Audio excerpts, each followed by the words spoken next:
में 16, 17, 18 अध्याय में इसका वर्णन है कि हमें कैसे भोजन करना चाहिए। 3 प्रकार का दिखाया, सात्विक, राजसिक और तामसिक। 3 प्रकार का दान बताया, सात्विक, राजसिक और तामसिक। जीवन जीने की कला हमें सिखाती गीता, है ना। तो उसमें बताया, हम थोड़े सरल शब्द में समझते हैं कि हमारे राइट साइड में राम जी बैठे, है ना। इधर सीधे इस साइड में राम जी बैठे और इस साइड में रावण, है ना। दोनों ही प्रवृत्ति है। अब आप देखो, सुबह 4 बजे उठना किसको पसंद है? रावण जी को कि राम जी को? राम जी को। रावण को क्या पसंद होगा? वो कहेगा अरे अभी कहाँ उठ रहे हो, थोड़ा सो जाओ। फिर कितने बजे उठते? 7 बजे, 10 बजे, 12 बजे ऐसे उठते हैं ना। तो हमारे अंदर दोनों ही प्रवृत्ति है। सुबह उठे, न ब्रश, न स्नान, न ज्ञान, न ध्यान, किसको पसंद है? रावण को कि राम जी को? रावण को पसंद है ना। तो आजकल हम क्या करते? बेड टी पीते, है ना। बिस्तर पे चाय चाहिए, तो वो किसके पेट में गया? राम जी के कि रावण के? रावण के, है ना। सुबह हमने स्नान किया, ज्ञान किया, ध्यान किया, तो किसको पसंद है? राम जी को पसंद है। और भोजन में भी क्या चाहिए? शुद्ध सात्विक भोजन। कौन किसके पेट में जाएगा? राम जी के पेट में जाएगा। कई लोग नाश्ते में ही अंडे खा लेते, कहते तो शुद्ध सात्विक है। अंडा सात्विक है? कोई पेड़ में फलता है? नहीं, वो तामसिक है। किसके पेट में जाएगा? रावण के पेट में जाएगा। और हमें क्या बनना है? हमें क्या बनना है? नर ऐसी करनी करे जो नारायण समान बने, और नारी ऐसी करनी करे जो लक्ष्मी समान बने, है ना। तो हमें यहीं ही तो सुधारना है अपने सुर। कहाँ सुधारेंगे? यहीं सुधारेंगे। तो अपनी दिनचर्या को हम ठीक करें। दोपहर में फ्री होते हैं, कौन सा चैनल चलता है? आस्था, पीस ऑफ माइंड की जी सिनेमा। किसको कौन सा चैनल पसंद? अगर राम जी के हम जागृत होगा हमारा देवी देवत्व अगर जागृत होगा तो हमारा चैनल कौन सा चलेगा? जागरण, आस्था, अच्छे धार्मिक वाले चलेंगी। और हमारा आसुरिक प्रवृत्ति अगर जागृत होगा तो अश्लील चीजें देखेंगे। रात में जल्दी सोना किसको पसंद है? राम जी को कि रावण को? राम जी को पसंद है। तो आप देखो, हम जब हमारे घर के द्वार पे जब गाय आती है तो हम उसको कितना भोजन देते? 1 रोटी, है ना। लेकिन 1 रोटी के लिए वो गाय को घड़ी भी देखनी नहीं आती, रोज टाइम पर कहाँ पहुंच जाती है? हमारे घर के दरवाजे पे, है ना। कितनी रोटी के लिए? उसको पेट भर खाना भी नहीं देते, मात्र 1 रोटी के लिए वो रोज हमारे घर के द्वार पर आ जाती। अब हम सोच रहे होंगे कि हम रावण को ज्यादा नहीं देंगे, आज से थोड़ा ही देंगे। लेकिन थोड़ा देंगे तो जिंदा रहेगा कि मर जाएगा? जिंदा रहेगा कि मर जाएगा? जिंदा रहेगा। हम उसको थोड़ा थोड़ा भी अगर देंगे ना तो भी वो जीवित रहेगा। अगर हम उसको खत्म करना चाहते तो हम उसको उसका खाना पीना सब बंद आज से करेंगे, ऐसा कि उसका सब चीज हम बंद कर दें, न उसको खाना दे, न उसको पीना दे। सारा ध्यान हम किस पे? राम जी पे लगाए। जैसे अभी नवरात्रि आ रही, चैत नवरात्रि आ रही है, तो 9 दिन तक हम किसकी पूजा अर्चना में लगे रहते? माहौल कैसा होता है? शुद्ध अन्न खाएंगे, नियम धारणाएं करेंगे, तो सारा फोकस किस पे? राम जी पे। और 9 दिन खत्म हुआ और 10वें दिन कहाँ? 10वें दिन कहाँ पहुंच जाते? एक बार दशहरे के दिन एक शराब की दुकान में बहुत भीड़ थी, ऐसा लग रहा था कि पता नहीं कौन सा मेला लगा है। तो किसी ने कहा कि बहन जी ये क्या है ना, अभी 9 दिन का उपवास चल रहा था ना, नवरात्रि। बोले 9 दिन नवरात्रि और 10वें दिन कलहारी, है ना। तो बोले 9 दिन फलिहारी और 10वें दिन कलहारी। तो ऐसा नहीं करना कि हम 9 दिन तो बढ़िया देवी को खुश करें और 10वें दिन कहाँ पहुँच जाए।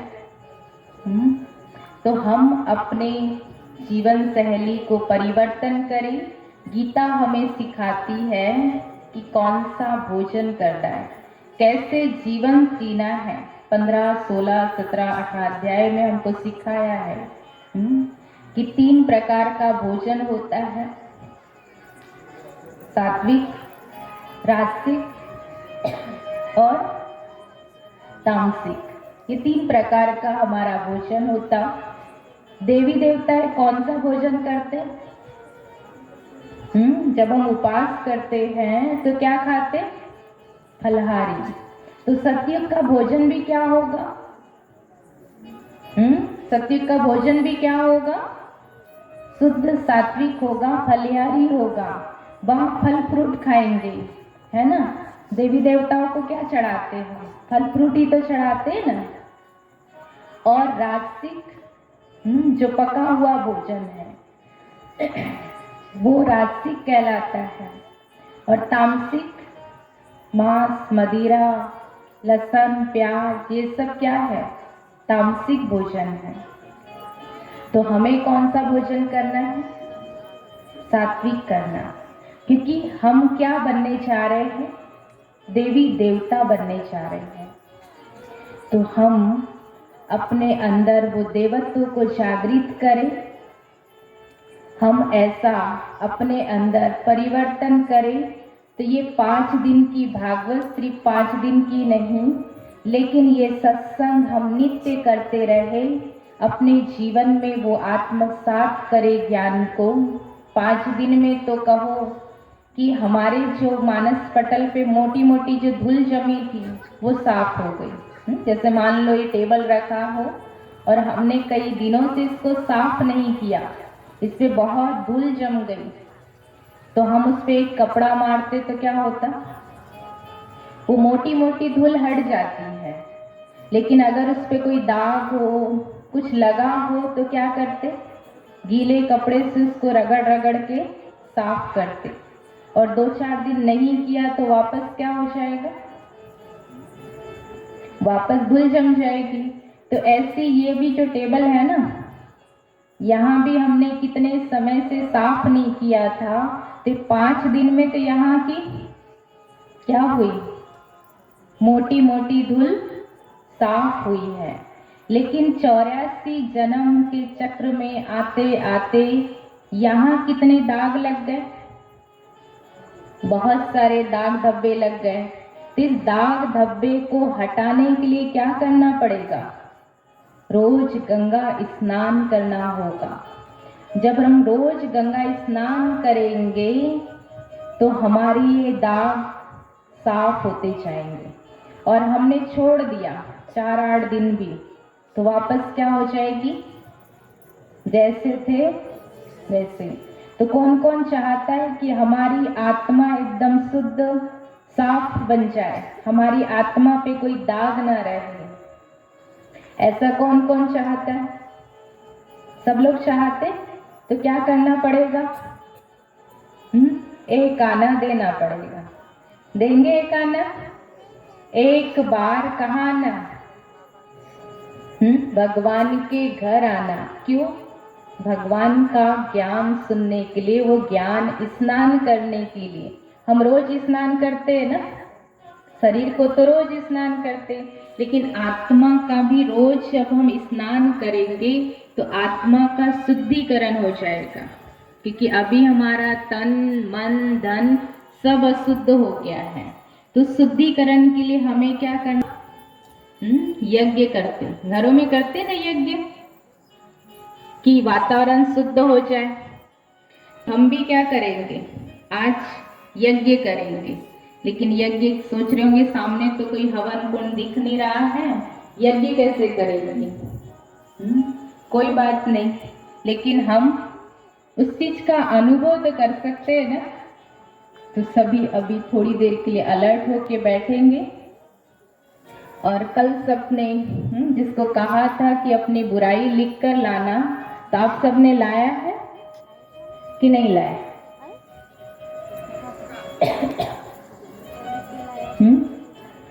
सबने बुराई लिख के लाए हो तो, और नहीं लाए तो कोई बात नहीं, आज मन से हम उसको सुहा करेंगे। ठीक है, सभी अलर्ट होके बैठ जाएं। चारों ओर से अपनी मन बुद्धि को समेट लें, एकाग्र कर लीजिए और अनुभव करें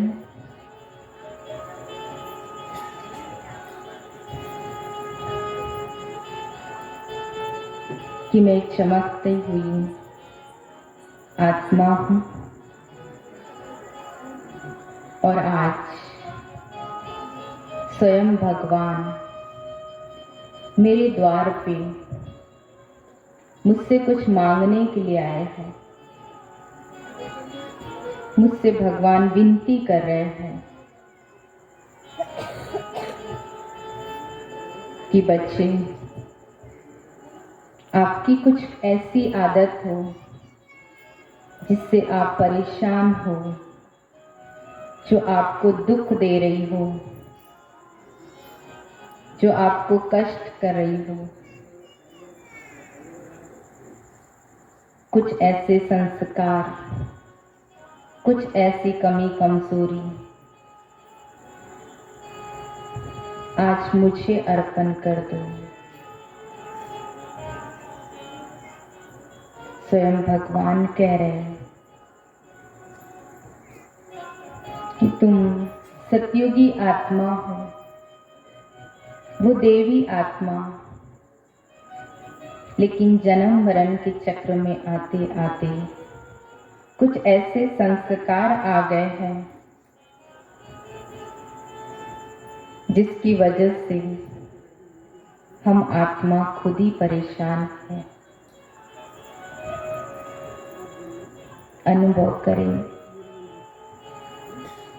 कि मेरे इष्ट देवी, मेरे इष्ट देवता स्वयं मेरे सामने खड़े, मेरे द्वार पे खड़े और अपनी झोली फैलाकर कह रहे हैं कि जो भी दुख दर्द परेशान करने वाली बातें हैं, आज मेरी झोली में डाल दो। जो भी विकार, जो भी बीमारियां, जो भी व्यसन है, मेरी झोली में डाल दो।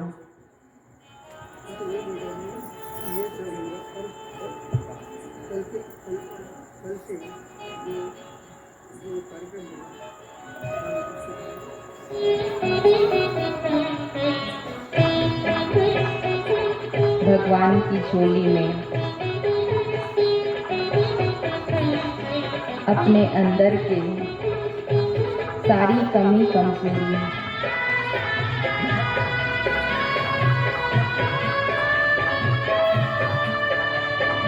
सारे विकार डाल दीजिए।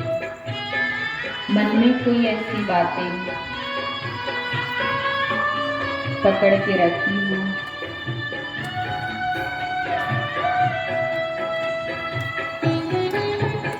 कोई भी पुरानी बातें, ईर्ष्या, नफरत, घृणा की, भगवान भगत भर दे झोली, भगत भर दे।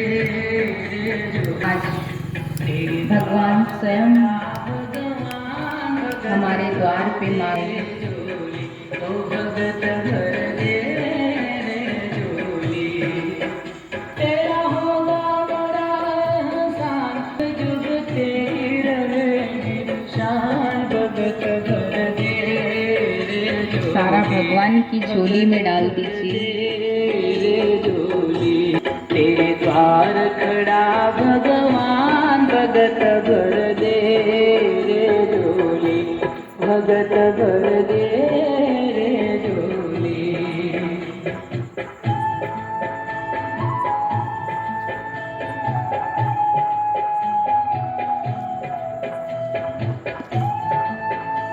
याद कीजिए, किसी कोने में कोई बुराई तो नहीं बची। चेक कीजिए, मन के किसी कोने में कोई ईर्ष्या, नफरत, घृणा,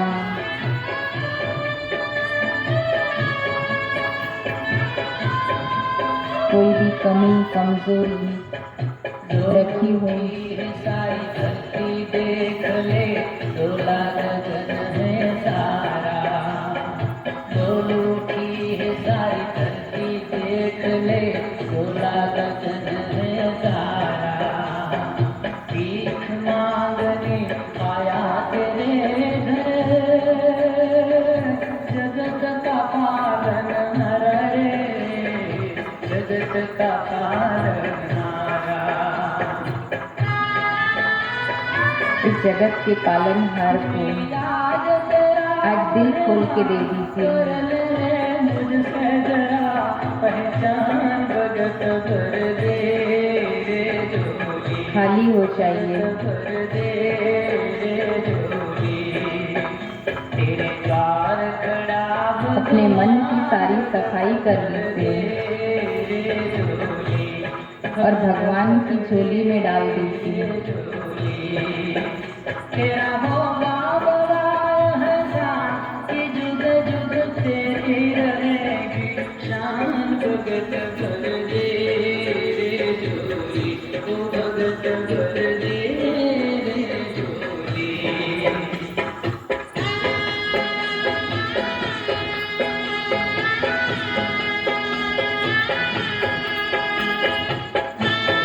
भगवान इस गीत के माध्यम से हमसे कुछ मांग अनुभव करें और आज अपना मन इन विकारों से, कमी कमजोरियों से खाली कर दीजिए।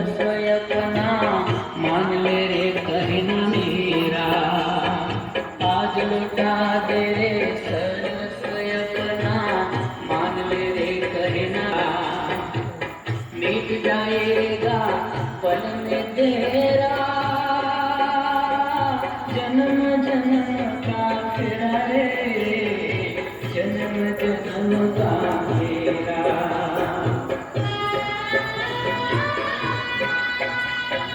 छोड़ सकल अभिमान अमर कर ले रे तू अपना दान। भगत भर ले रे जोगी, भगत भर दे रे जोगी। तेरे द्वार खड़ा भगवान, भगत भर दे। भगवान को अपनी सारी कमी कमजोरी अर्पण कर दिया। हम पूरी रीति खाली हो गए और भगवान प्रसन्न हो गए अपनी झोली में सर्व चीज लेकर। भगवान इतने प्रसन्न हो गए कि मुझे वरदान दे रहे हैं। अनुभव करें सभी, अपना सीधा हाथ अपने सिर पर रख दीजिए और महसूस करें कि मेरे इष्ट देव, इष्ट देवी उस परमात्मा का भी हाथ है जिसे मैं दिल से मांगती हूँ। उस पिता का हाथ मेरे सिर पर है और वो मुझे वरदान दे रहे हैं कि बच्चे, सफलता तेरा जन्म सिद्ध अधिकार है। विजयी भव, हर कार्य में सफलता मिले।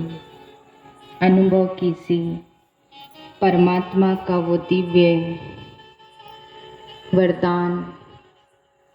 कीजिए कि स्वयं भगवान मेरे सामने है और भगवान का हाथ मेरे सिर के ऊपर है। अनुभव कीजिए और वो स्वयं मुझे वरदान दे रहे हैं कि सफलता तेरा जन्म सिद्ध अधिकार है। हम जो भी कार्य करेंगे कामयाब बन जाएंगे, हम एक सफल बन जाएंगे।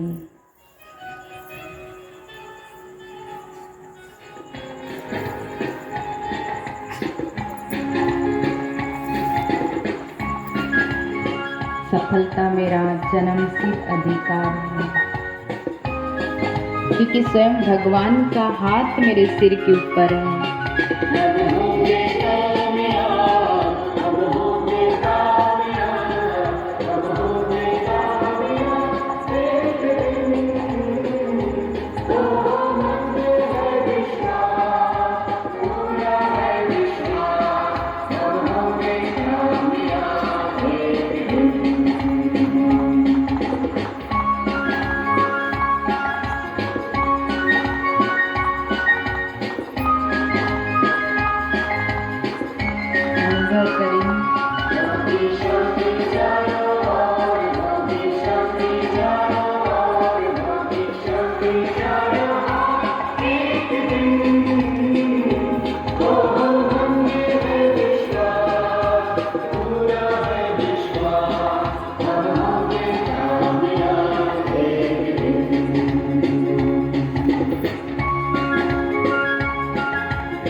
सभी अपना हार लेंगे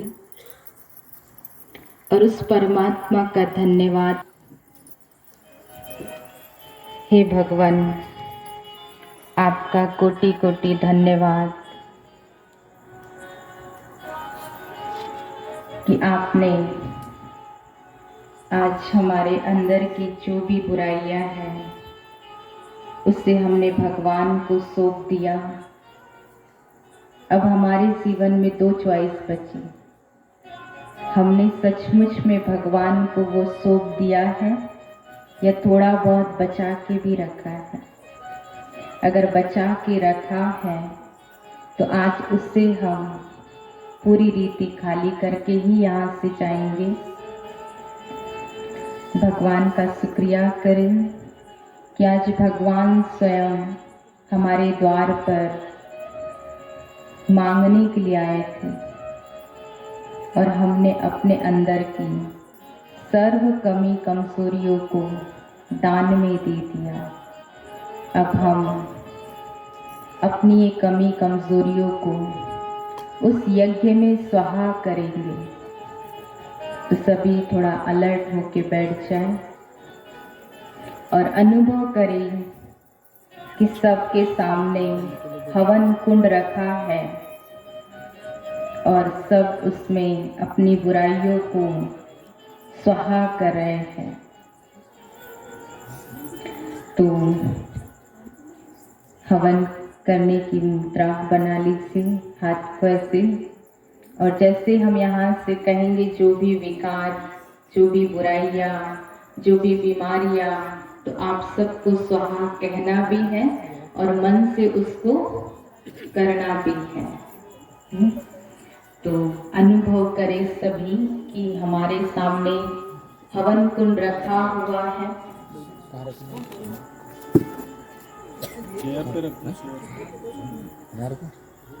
से जो भी चीज स्वाहा करने के लिए कहा जाएगा आप उसे स्वाहा करेंगे मन से, और जो रह गया है और हमने नहीं कहा तो आप उसको भी स्वाहा कहेंगे।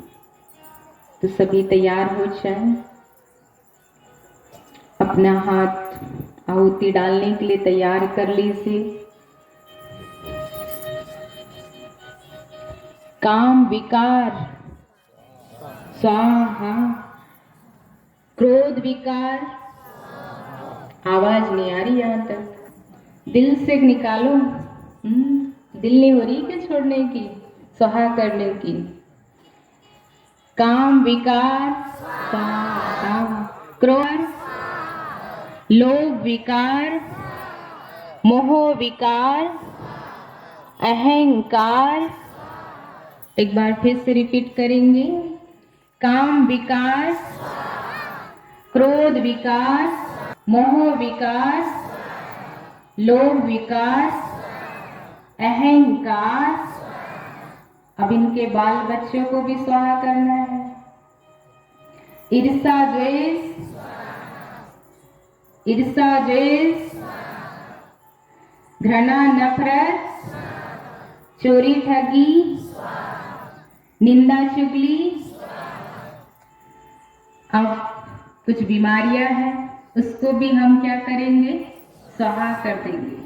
Diabetes, cancer, asthma, high blood pressure, low blood pressure, घुटने का दर्द, जोड़ों का दर्द, माइग्रेन,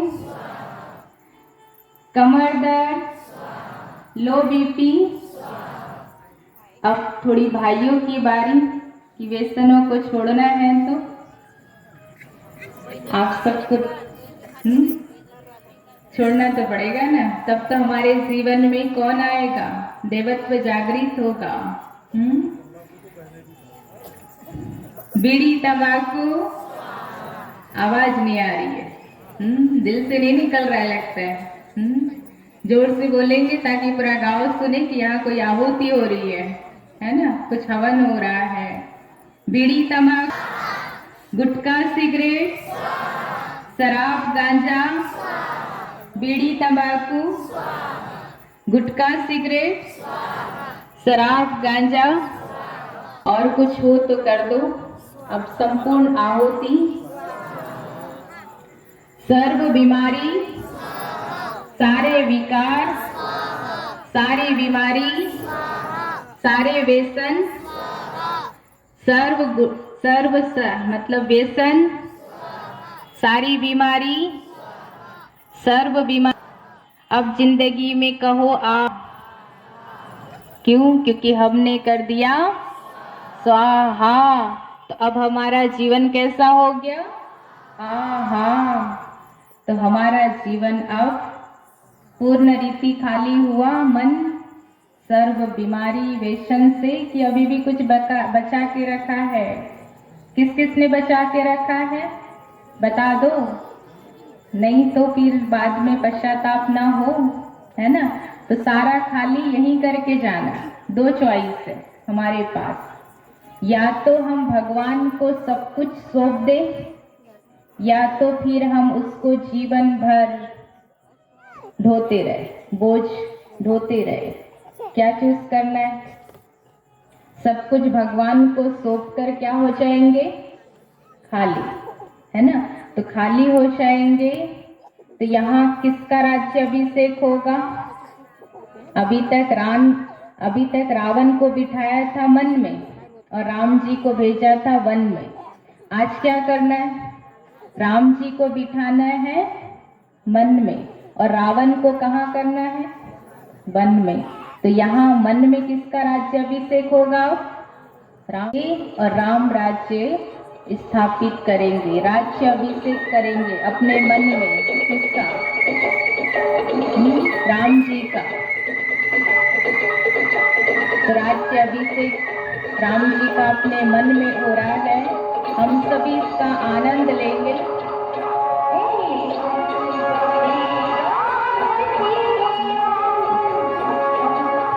सब लोग आनंद लो, झूमो, नाचो।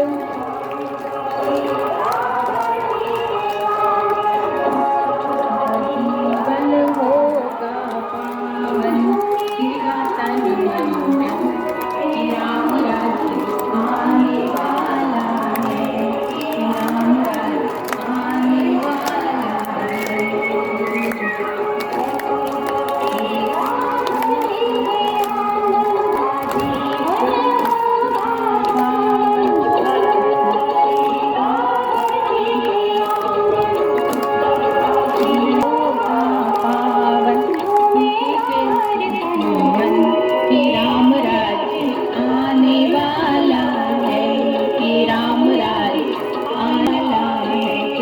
करके ताली बजाएंगे।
तो राम जी का अपने मन में राज्य अभिषेक किया, कि अभी भी वन में है, कहाँ भी वन में नहीं, अपने मन में है ना। तो राम जी का सदा मन में ही बिठा के रखना है। तो अभी हम सभी आरती करेंगे, तो सभी आरती के लिए खड़े हो जाएंगे। पापियों को पाप से तारती, पापियों को पाप से, पापियों को पाप से, पापियों को पाप से, पापियों को पाप से, भागवत भगवान की है आरती, पापियों को पाप से तारती, भागवत भगवान की है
अमर है बाबा तेरा मेरा प्यार, युग युग में ना छूटे बाबा बस तेरा साथ।